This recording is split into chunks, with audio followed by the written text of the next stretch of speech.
मूक माटी का स्वाध्याय हम सभी कर रहे हैं। आचार्य श्री विद्यासागर जी द्वारा विरचित। मंगलम भगवान वीरो मंगलम गौतमो गणी मंगलम कुंद कुंदाद्यो जैन धर्मोस्तु मंगलम। नमो अरिहंताणम नमो सेताणम नमो आयर्याणम नमो उवज्रायाणम नमो लोए सवसाहुणम। पंचपरमेष्ठी भगवान की जय। अगले 45 मिनट के लिए सभी प्रकार के पापों का त्याग करके सभी 9 वर्णों का मंत्र पढ़ लें।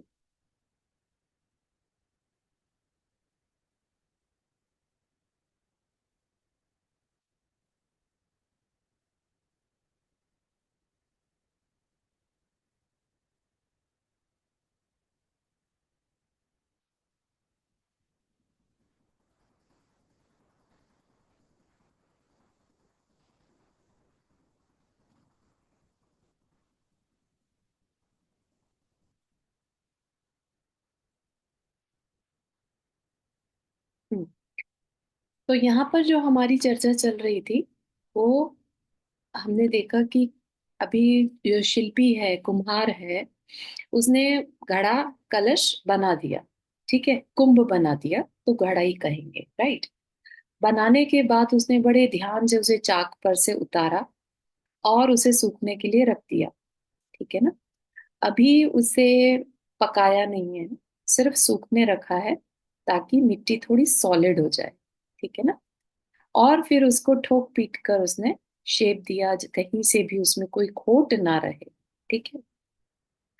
और सब कुछ होने के बाद जब आकार भी ठीक हो गया, सब कुछ बहुत सुंदर हो गया, तो अब शिल्पी जो है उस पर थोड़ी सी आर्ट वर्क कर रहा है। ठीक है। कुछ नंबरिंग लिखी है, कुछ आर्ट करी है। ठीक है ना।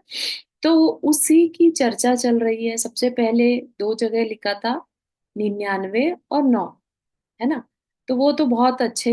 99 is not a good number. 99 का चक्कर जिसे कहते हैं, वो तो संसार में भटकाने वाला। और 9 जो है वो अनंत की, अनंत को देने वाला कहलाता है।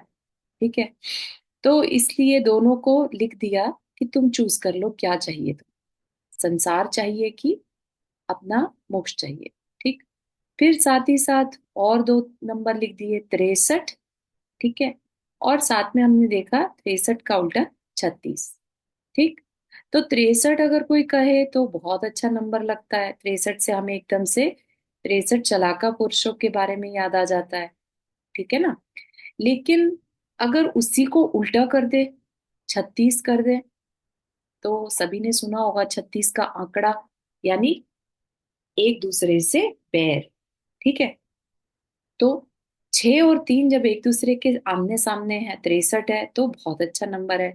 बड़े प्यार से एक दूसरे को देख रहे हैं। लेकिन 36 है तो देखने में ही ऐसा लग रहा है मुंह फेर कर अपना वैमनस्य, अपने अंदर के भावों को निकाल रहे हैं। ठीक है ना। एक दूसरे की शक्ल तक देखना पसंद नहीं करते। एक दूसरे से जलना, है ना। एक दूसरे को के दुख को देखकर खुश होना, ये क्या है? 36 का आगमन जहां हो, 36 का आंकड़ा हो। ठीक। 3 और 6 इन दोनों की दिशा एक दूसरे से विपरीत है। विचारों की विकृति ही आचारों की प्रकृति को उल्टी करवट दिलाती है। कलह संघर्ष छिड़ जाता है परस्पर, फिर क्या बताना। 36 के आगे 1 और 3 की संख्या जुड़ जाती है। कुल मिलाकर 363 मतों का उद्भव होता है, जो परस्पर एक दूसरे के खून के प्यासे होते हैं, जिनका दर्शन सुलभ है आज इस धरती पर। क्या कह रहे हैं? 3 और 6 इन दोनों की दिशा एक दूसरे से विपरीत है, ये हमें भी नजर आ रहा है, राइट। 63 में एक दूसरे को फेस कर रखा है, ये आप देख भी सकते हैं, है ना। 63 में एक दूसरे को फेस करा है और 36 में विपरीत दिशा है। ठीक। तो विपरीतता किसमें? विचारों की विकृति ही आचारों की प्रकृति को उल्टी करवट दिलाती है।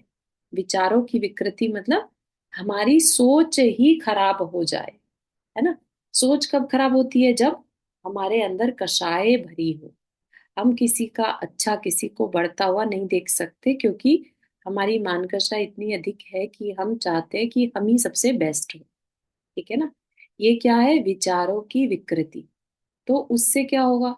आचार की प्रकृति। आचार मतलब आचरण, है ना? तो हमारा जो बिहेवियर होगा वो अच्छा नहीं मिलेगा। विचारों आचार की प्रकृति को उल्टी करवट दिलाती है। कलह संघर्ष छिड़ जाता है परस्पर।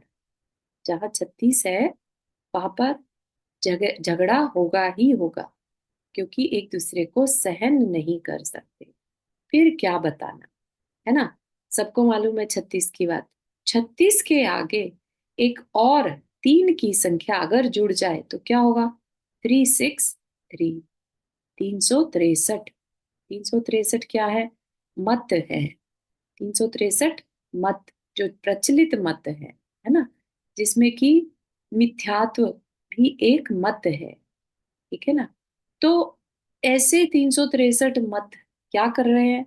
परस्पर एक दूसरे के खून के प्यासे होते हैं। क्यों हो जाते हैं? क्योंकि सबको अपनी अपनी बात ऊपर रखनी है। ठीक है ना? मत का क्या मतलब है? अपने अपने विचार। ठीक है ना? मत मतलब अपने अपने विचार।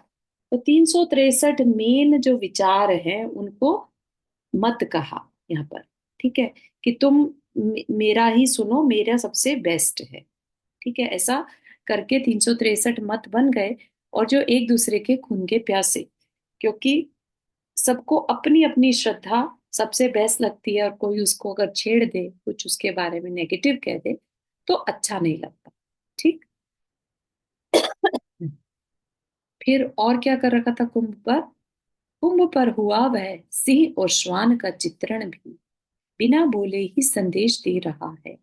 दोनों की जीवनचर्या चाल परस्पर विपरीत है। पीछे से कभी किसी पर धावा नहीं बोलता सिंह, गरज के बिना गरजता भी नहीं, और बिना गरजे किसी पर बरसता भी नहीं। यानी मायाचार से दूर रहता है सिंह। ठीक। तो क्या कहा? कुंभ पर और भी चित्रण किया हुआ था। किसका? सिंह और श्वान। श्वान होता है कुत्ते को, जो संस्कृत है या ओरिजिनल भाषा है हिंदी, उसमें श्वान कहते हैं। ठीक है? बिना बोले ही संदेश दे रहा है। अगर एक सिंह का चित्र बन जाए और एक श्वान का चित्र हो, तो दोनों का चित्र ही अपने आप में संदेश देते हैं। क्या? दोनों की जीवनचर्या चाल परस्पर विपरीत है। सिंह क्या करता है? पीछे से कभी किसी पर धावा नहीं बोलता। ठीक है? चुपचाप दबे पाव कभी धावा नहीं बोलता।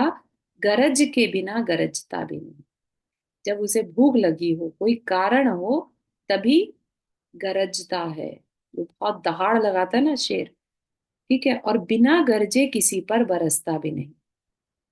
एक कहावत चलती है ना, जो गरजते हैं वो बरसते नहीं। राइट? लेकिन यहाँ पर सिंह के लिए क्या कहा? कि सिंह जो है बिना गरजे किसी पर बरसता भी नहीं। यानी पहले आवाज करेगा और फिर छलांग लगाकर उसको पकड़ने की कोशिश करता है। और उसमें भी उसकी गरज होगी। गरज मतलब उसका पर्पस होगा, तभी ऐसा करेगा। बिना पर्पस वो कभी किसी को हर्ट नहीं करता। उसका भोजन है, भूख लगी है उसे, तभी किसी पर वार करता है। पेट भरा है तो कोई कितने भी जानवर उसके आसपास घूमते रहे, उसे कोई मतलब नहीं। बिना गरजे किसी पर बरसता भी नहीं। तो चुपचाप किसी को दबोचता नहीं। हमेशा जब जब वो जंप लगाता है पकड़ने के लिए, तो दहाड़ के साथ लगाता है। ठीक है? तो कहा कि शेर जो है वो मायाचारी से दूर रहता है। ठीक है? दबे पांव किसी के ऊपर, या बिना सामने वाला आप पे भरोसा कर रहा है और आपने उसका विश्वास तोड़ दिया, है ना? मैं तुम्हें कुछ नहीं कहूंगा, कुछ नहीं कहूंगा, और उसको हर्ट कर दिया। ये क्या है? मायाचारी। ठीक है ना? सी गरजा कि मैं तुम्हें पकड़ने आ रहा हूं, तुम्हें भागना है तो भाग लो। राइट? तो इसमें कोई मायाचारी नहीं है। ठीक है ना? वो अपने पुरुषार्थ से अपने शिकार को पकड़ता है। वो भी तब जब उसको वाकई में भूख लगी हो, तब। है ना? अपने परिवार का पेट भरना, अपने बच्चों को पालना है, तब करता है। ठीक। परंतु श्वान सदा पीठ पीछे से जा काटता है, बिना प्रयोजन जब कभी भौंकता भी। ठीक है? श्वान को क्या रहेगा? कोई मतलब नहीं, कुछ नहीं, फिर भी उसे भौंकना है। राइट? मतलब किसी भी मतलब पर्सन को देखकर वो बिना प्रयोजन के ही भौंकने लगता है, कोई कारण नहीं है, राइट। या किसी को पीठ पीछे से, यानी बैक साइड से जाकर और काट भी लेता है, चुपचाप आएगा भागता हुआ और काट के चला जाएगा। ठीक है ना, तो ये किसकी प्रवृत्ति है? श्वान की, यानी मायाजाली। ठीक। जीवन सामग्री हेतु दीनता की उपासना कभी नहीं करता सिंह, जबकि स्वामी के पीछे पीछे पूंछ हिलाता श्वान फिरता है एक रोटी के लिए।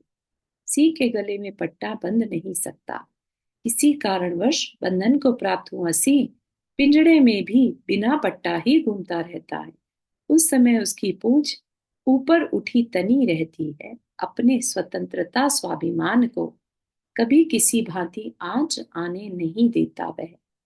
और श्वान स्वतंत्रता का मूल्य नहीं समझता, पराधीनता दीनता वह श्वान को चुभती का नहीं कभी। श्वान के गले में जंजीर भी आभरण का रूप धारण करती है।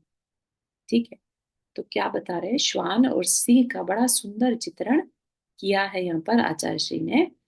क्या कि जो सिंह है, बहुत अच्छी अच्छी बातें हैं सिंह की क्वालिटी बता रहे हैं। ठीक है, सिंह क्या करता है? जीवन सामग्री हेतु दीनता की उपासना कभी नहीं करता, बेचारापना नहीं रहता, है ना, गरज कर अपने शिकार को पकड़ता है, मेहनत करता है, भागता है उसके पीछे, राइट। ऐसा नहीं कि काश कोई ला के दे दे तो खा ले, तो इस तरह की दीनता नहीं रहती उसमें। जीवन सामग्री हेतु, जीवन को चलाने के लिए, कि कोई मरा हुआ मिल गया तो आके अपने आप ही पशु कोई अपने पास आकर बैठ जाएगा, मर जाएगा आप सामने तो खा लेगा, ऐसी दीनता उसके अंदर नहीं रहती, अपना शिकार खुद करता है। जबकि श्वान क्या करता है? स्वामी के पीछे पूंछ हिलाकर घूमता रहता है, किसके लिए? एक रोटी के लिए, है ना। स्ट्रे स्ट्रे डॉग भी होते हैं, अगर उनको तुम रोटी देने लगो तो वो रोज आपके दरवाजे पर आने लगेगा। अब उसको कोई पुरुषार्थ करने की जरूरत नहीं है, उसको रोटी मिल रही है, उसका पेट भर रहा है ना। तो ये श्वान की प्रवृत्ति है, जहां उसको मिलने लगेगा वहां वो पूंछ हिलाकर उसके पीछे पीछे भी चलने लगेगा, स्वामी भक्त बन जाता है इसके लिए, रोटी के लिए। तो उसके अंदर दीनता की भावना, स्वार्थ है। ठीक है ना। सिंह के गले में पट्टा बंध नहीं सकता, कभी भी किसी भी शेर को पट्टा बंधे हुए नहीं देखते। ठीक है ना, अगर किसी कारणवश उसको पकड़कर पिंजरे में भी अगर बंद कर दिया जाए तो भी वह बिना पट्टे के ही घूमता है। उस समय उसकी पूंछ ऊपर उठी तनी रहती है। ठीक है ना, किसको रिप्रेजेंट करती है?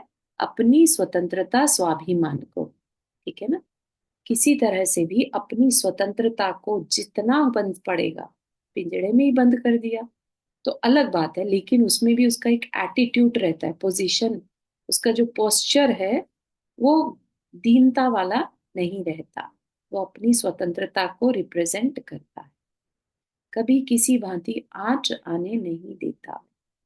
और श्वान स्वतंत्रता का मूल्य नहीं समझता, उसको परतंत्रता में ही आनंद आता है।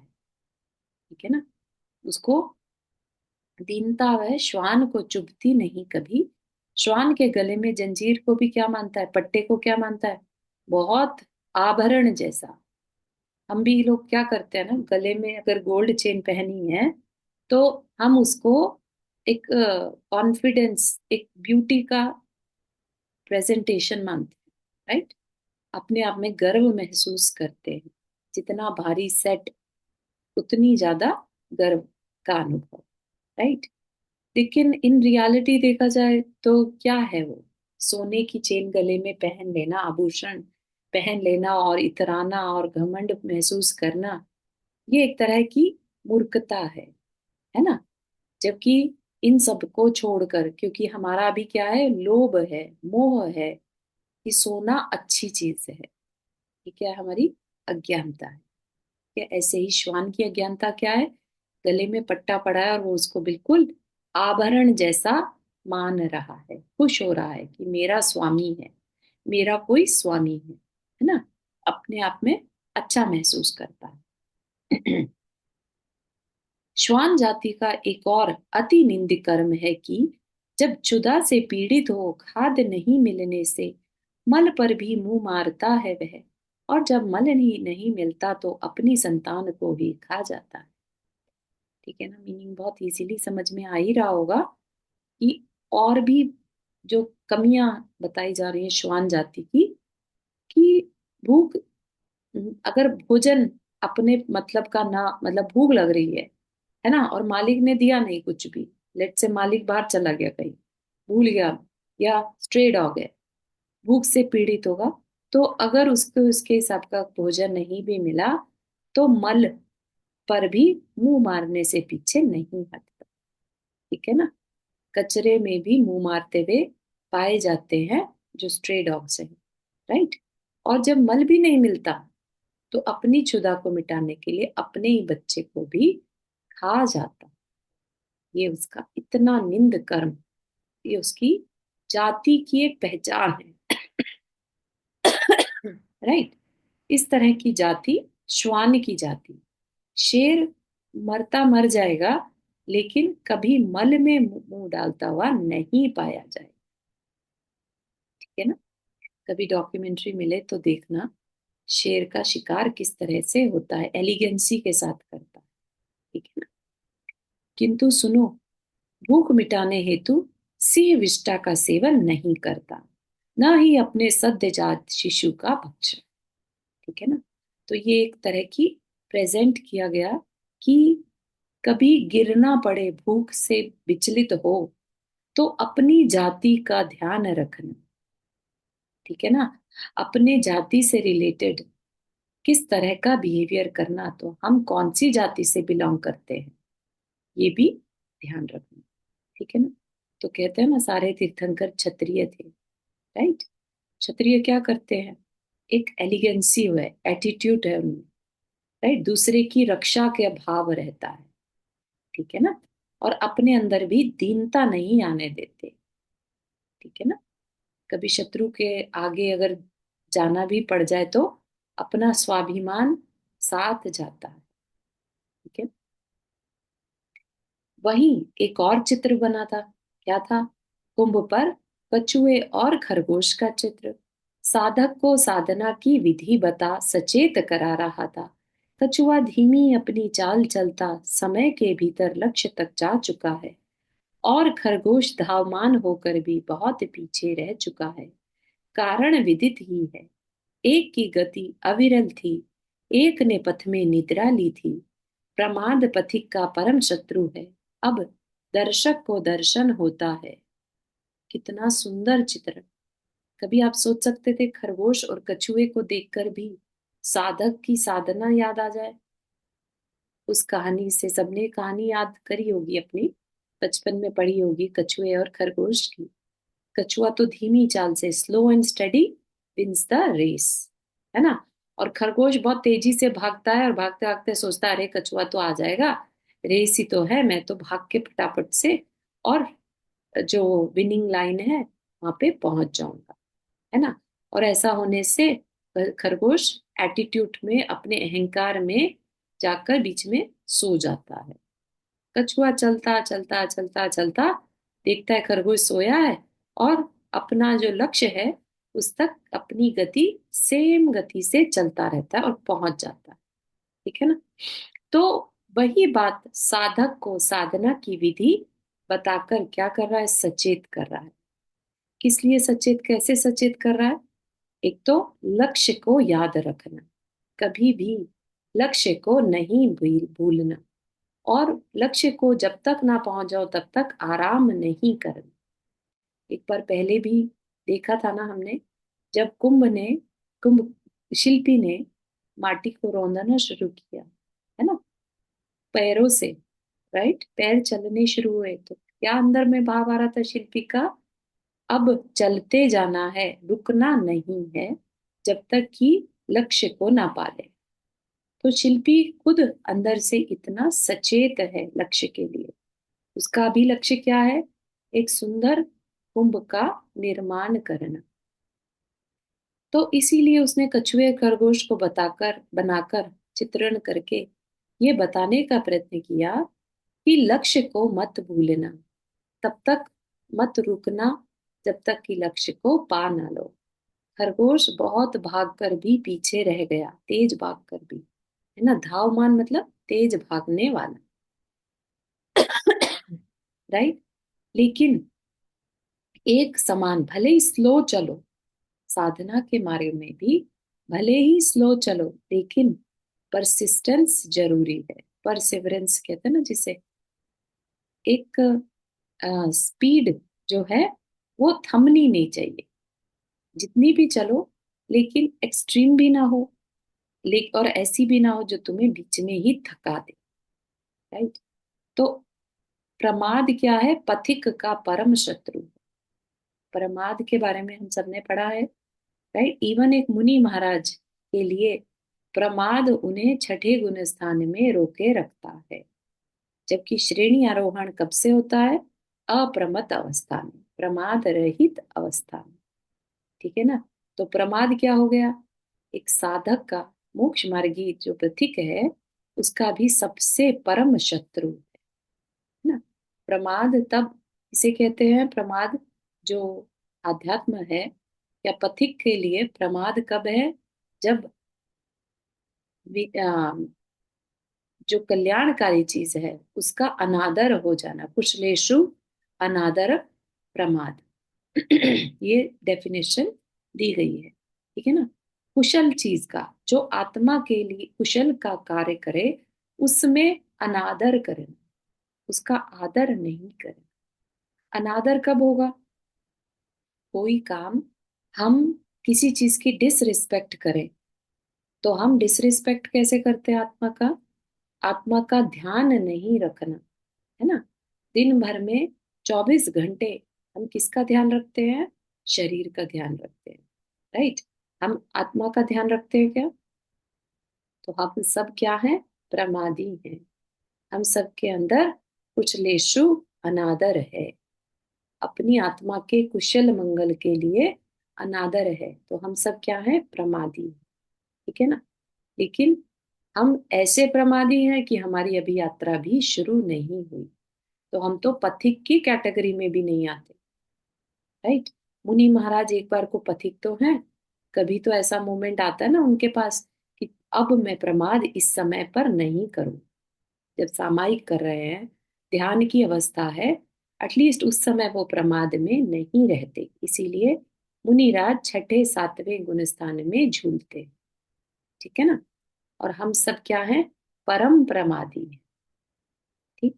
हमने अपना इतना प्रमाद किया कि हम कौन हैं इतना भी जानने की हमारे अंदर इच्छा नहीं होती।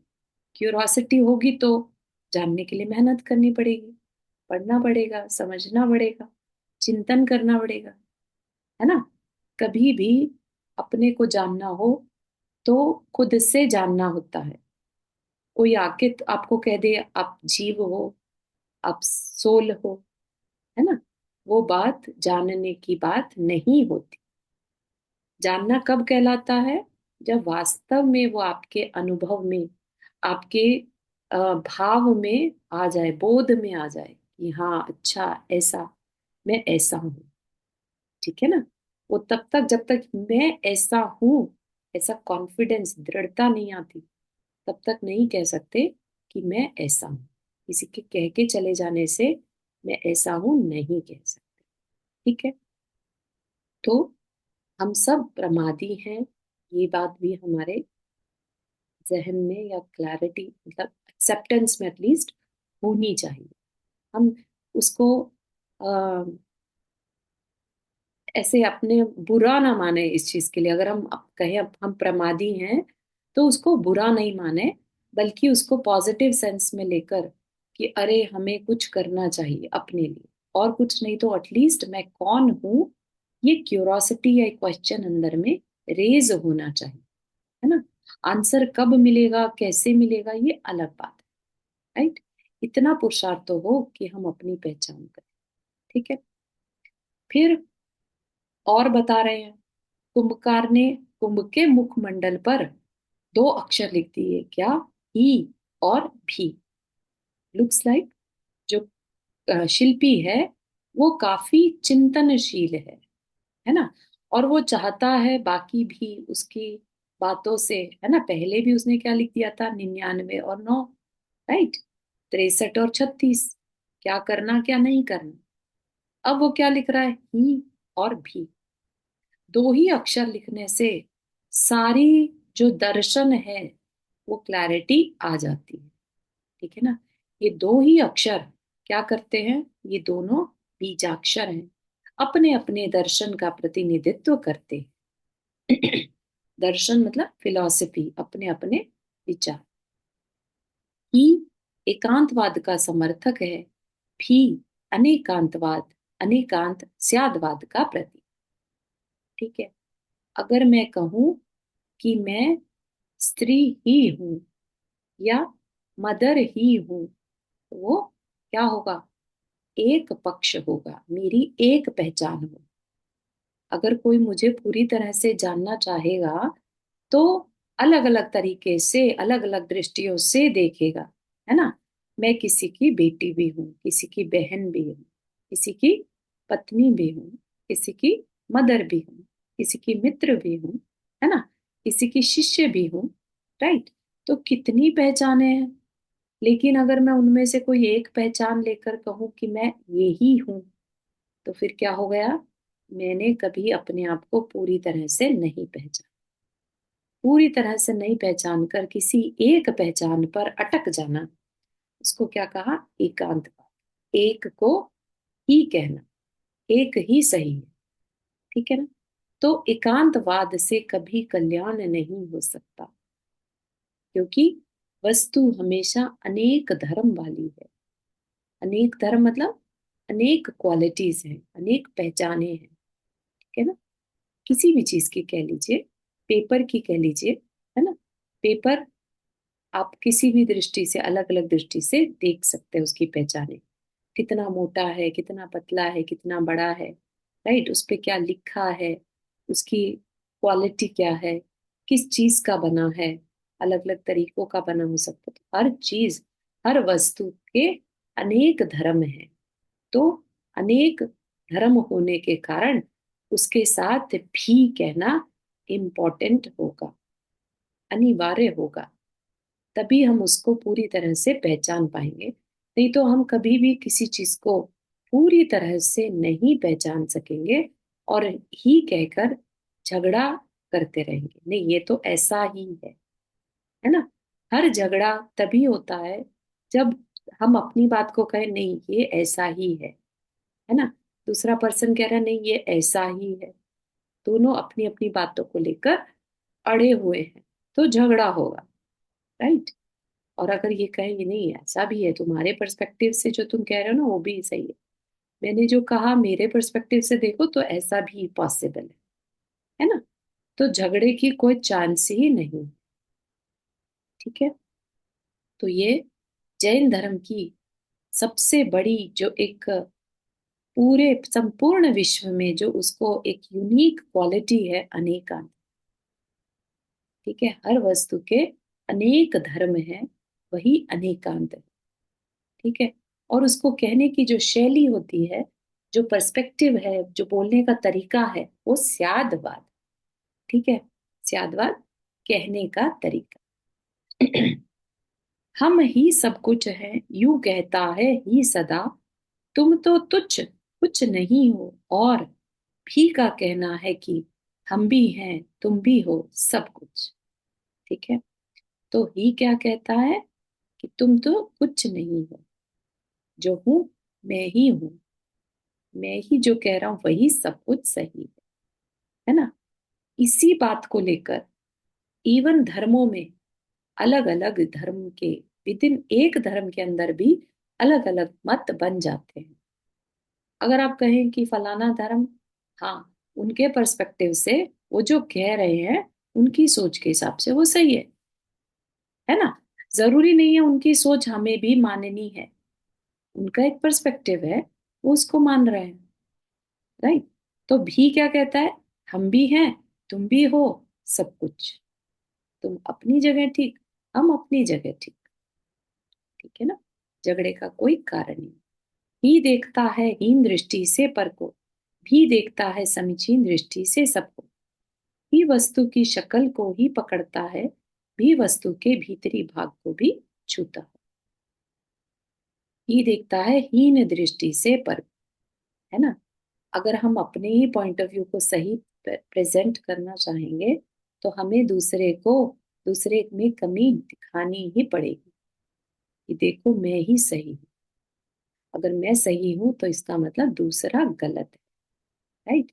तो हमेशा हमें दूसरे की गलती ही दिखाई देगी, क्योंकि हमेशा हमें अपने को सही प्रेजेंट करना। तो ही क्या कहता है, हीन दृष्टि से पर को देखने को कहता है। ठीक है ना। लेकिन भी क्या कहता है, समीचीन दृष्टि से। हाँ तुम भी सही हो, हाँ तुम भी सही हो, हाँ मैं भी सही हूँ, हाँ वो भी सही है ना। तो समीचीन मतलब समीचीन दृष्टि से सबको सबके पर्सपेक्टिव से देख रहा है। एक बच्चा कोई बात कहता है और बड़ा उसकी जब बात सुन रहा होता है तो क्या कहता है, हाँ बच्चा है ना, बच्चे तो ऐसे ही बोलते। ठीक है ना। तो क्या पर्सपेक्टिव लगा दिया, बच्चे ऐसे ही बोलते हैं। ठीक है ना। तो अगर यही बात बड़ा कहे तो बड़े कुछ और तरीके से कहेंगे, है ना। तो हमने किस दृष्टि से, हम खुद बड़े होते हुए भी हमने उस बात को बच्चे कह रहा है इसलिए बच्चे की दृष्टि से देखा। ठीक है ना। तो ये क्या हुआ, ये समीचीन दृष्टि से देखना हो गया। ठीक है ना। तो बच्चे की दृष्टि से देखे तो हाँ ये सही कह रहा है, वही बात अगर बड़े की दृष्टि से देखे तो हो सकता है सही ना भी हो। ठीक है ना। ही वस्तु की शक्ल को ही पकड़ता है, बाहर बाहर से उसकी क्वालिटीज को, और भी वस्तु के भीतरी भाग को भी छूता है। जो भी होगा उसके अंदर एम्पथी होगी, करुणा होगी, है ना। उसको दूसरे के अंदर के भावों को पकड़ता है कि वो किस बैकग्राउंड से आ रहा है, उसका अंदर का सोच क्या है। ठीक है ना। जब हम कभी किसी के पर्सपेक्टिव को समझना चाहते हैं तो हमें उसके भावों को भी पकड़ना होता है, राइट। तो भी क्या है, वस्तु के भीतरी भाग को भी छूता है, उसका पूरी तरह से अंदर बाहर कैसा है वो, है ना, उसका पूरा आइडिया लेता है। भी क्या करेगा, एक पर्सपेक्टिव से जैसा बाहर से दिख रहा है उसको पकड़ लेगा। ठीक है ना। तो इसीलिए आगे की लाइन कही,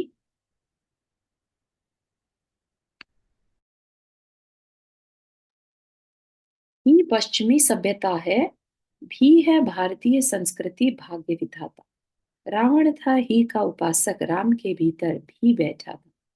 यही कारण है कि राम उपास्य हुए, है, रहेंगे आगे भी। ठीक है। तो जो ही है वो पश्चिमी सभ्यता है। कैसे, वो बाहरी सुंदरता को देखता है, बाहर से कोई कैसा दिख रहा है ना। बाहर से एटिकेटेड है तो अच्छा है, उसके अंदर क्या चल रहा है उससे कोई मतलब नहीं रहता। लेकिन भी क्या है, भारतीय संस्कृति भाग्य विधाता, है ना। हम कैसे कर्म करते हैं, हमारे अंदर कैसे भाव हैं, हम दूसरे के ऊपर कितनी करुणा कर पा रहे हैं। करुणा करेंगे तो हमारा आगे का पुण्य बढ़ेगा, राइट। तो वो हमारा भाग्य विधाता हो गया। हम दूसरे के साथ बुरा करेंगे, हम अपने अहंकार में जिएंगे तो ही के थ्रू जिएंगे, विनम्रता होगी तो भी के थ्रू जिएंगे। ठीक है ना। दूसरे के पर्सपेक्टिव को भी समझेंगे तो भी आएगा। ठीक। रावण सिर्फ अपनी चलाना जानता था, इसलिए वो ही का उपासक था। मैंने जो कह दिया वही सही है, मैंने जो कर दिया वही सही है ना। मुझे जो चाहिए वो चाहिए। राम के भीतर भी बैठा। ठीक है ना। उसने सबका ध्यान रखा, राम ने सबका ध्यान रखा, सबका पर्सपेक्टिव समझा। ठीक है ना। जनता क्या चाहती है, प्रजा क्या चाहती है उसका भी समझा। पिता क्या चाहते हैं, भाई क्या चाहते हैं, सबको उनकी उस दृष्टि से देखा, है ना। तो राम इसी कारण उपास्य बने, और पहले भी उपास्य थे और आगे भी उपास्य रहेंगे। ठीक है ना। तो ही और भी के कारण हम चाहें तो रावण जैसे बनकर अपना नाश कर सकते हैं। रावण को आज तक भी जलाया जाता है, बुरा माना जाता है, उसके ही कहने के कारण कि मैं ही सही, है ना। वो अंत समय तक भी अपनी गलती को स्वीकार नहीं कर पाए। राइट। और रावण के भीतर, राम के भीतर भी था, हर एक के पर्सपेक्टिव को वह समझ रहा था। ठीक है ना। तो हमें चूज करना है हम क्या बनना चाहते हैं। भी के पास आस पास बढ़ती सी भीड़ लगती अवश्य, किंतु भीड़ नहीं, भी लोकतंत्र की रीढ़ है। भी के पास बढ़ती सी भीड़ लगती अवश्य है, क्या मतलब। भी जो है, जो सबकी सबकी पर्सपेक्टिव की बात कर रहा है, वहां पर भीड़ लगती है। ठीक है ना।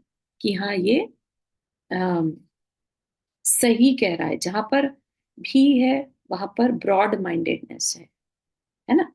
तो अम, बढ़ती सी दिखती अवश्य है, लेकिन लोकतंत्र, लोकतंत्र की रीढ़ जिसे कहा जाता है, वो किसे कहा जाएगा, भी को। भले ही लोकतंत्र मतलब जो तंत्र या जो सिस्टम जनता के द्वारा चलाया जाए, राइट, वो लोकतंत्र। अब भी अगर हम नहीं लेके चलेंगे, ही कहेंगे, तो वो तानाशाह हो जाएगा। राइट।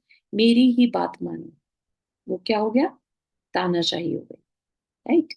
तो लोकतंत्र की रीढ़ क्या है, भी है। राइट। जहां सबके सुनवाई हो रही है, जहां सबके विचारों को लेकर चला जा रहा है।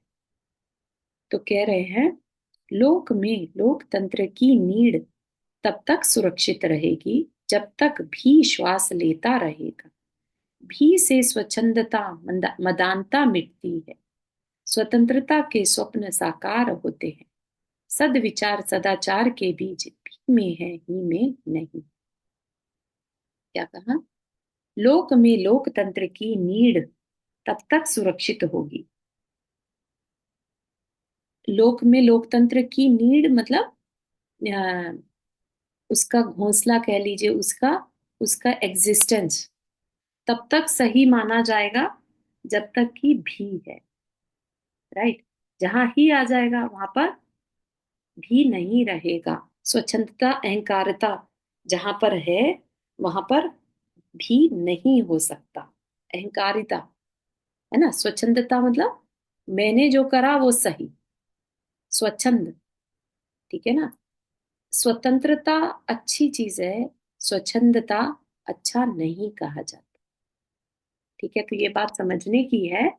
स्वच्छंदता और मदान्धता, मदान्धता मतलब अहंकार बना, मद। ठीक है। तो भी अगर हम कहते हैं तो क्योंकि हम दूसरे के पर्सपेक्टिव को भी समझ रहे हैं, वहां पर मद नहीं रहता। ठीक है ना। अपना अहंकार नहीं रहता। और स्वच्छंदता यानी अपनी चलाना। आज का समय जो है, हम देखते हैं कि सब अपनी अपनी चलाना चाहते हैं, स्वच्छंदता बढ़ती जा रही है।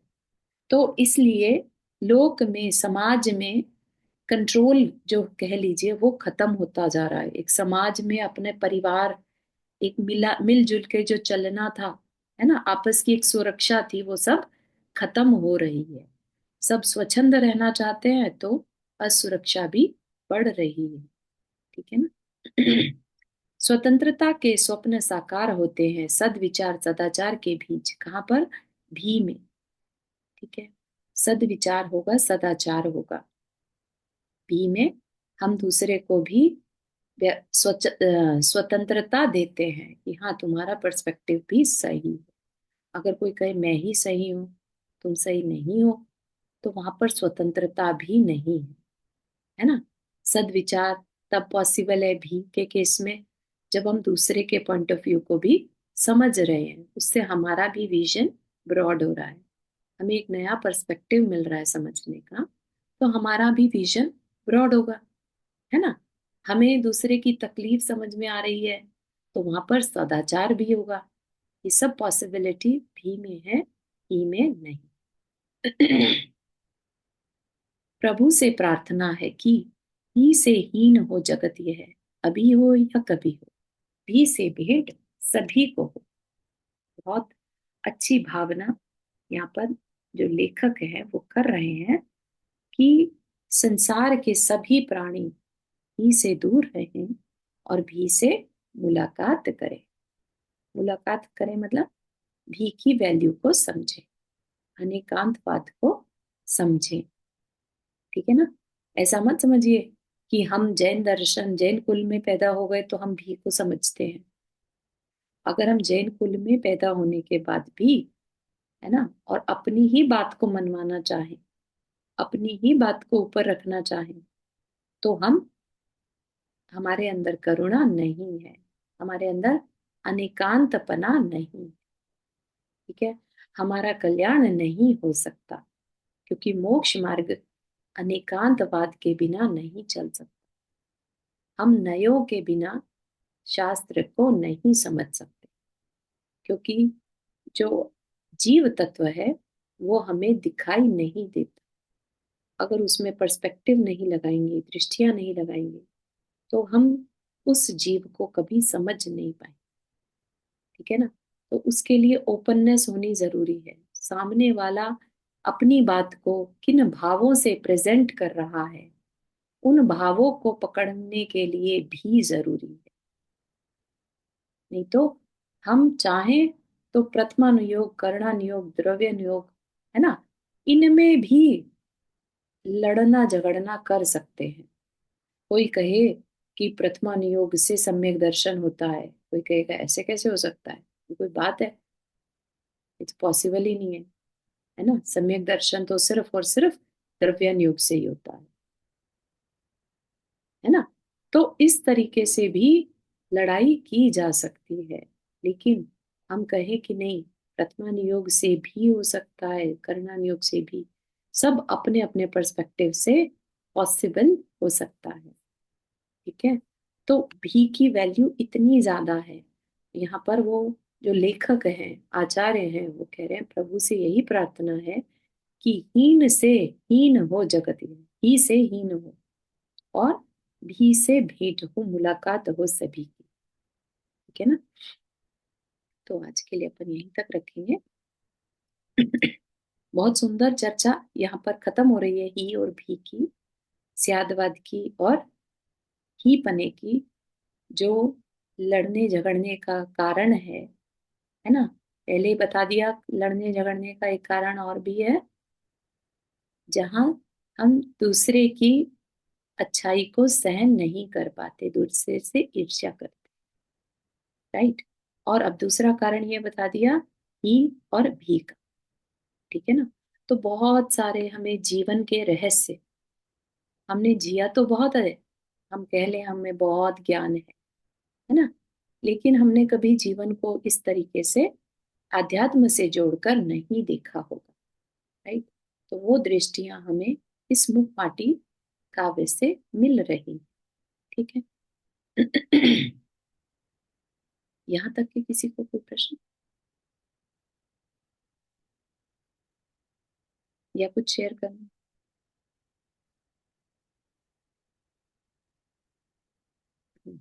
बात समझ में आ रही है? जी। हाँ जी।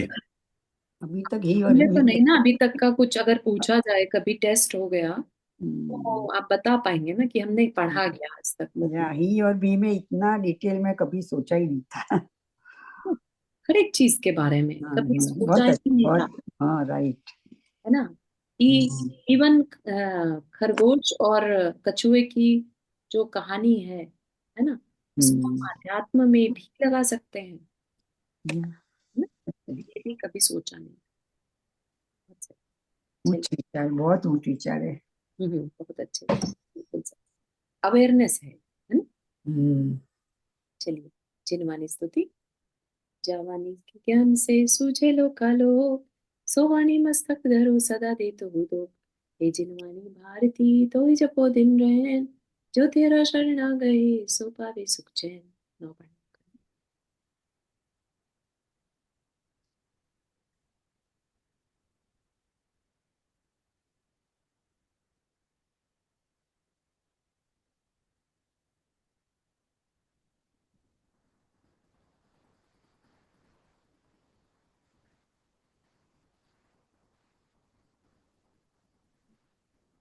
सभी को जय जिनेन्द्र। जय जिनेन्द्र। जय जी। जय जिनेन्द्र। जय जिनेन्द्र जय सभी को। जिनेन्द्र सभी को। जय जय जिनेन्द्र।